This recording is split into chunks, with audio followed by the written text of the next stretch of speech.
on est enligné pour la Troisième Guerre mondiale. Là, de plus en plus, les mainstream, OK, puis certains gars comme lui commencent à en parler. C'est sur les plateaux de télévision en Europe, tout ça.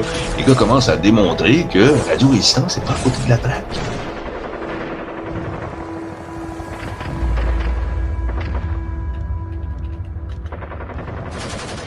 C'est très lourd pour l'ensemble des gens. Ceux qui nous suivent comprennent assez bien.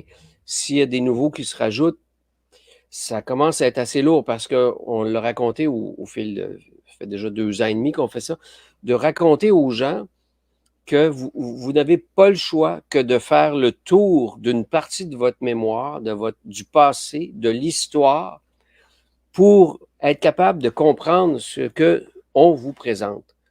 Parce que même si on vous donne 15 minutes sur un sujet, puis qu'on revient, on est assez historique aussi pour présenter les choses, les gens qui nous suivent, les gens qui se sentent menacés, se doivent de faire leur recherche à savoir que se passe-t-il en ce moment sur cette planète-là?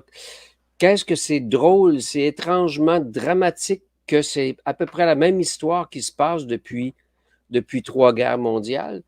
Et c'est pour ça que Radio Résistance s'évertue et s'acharne.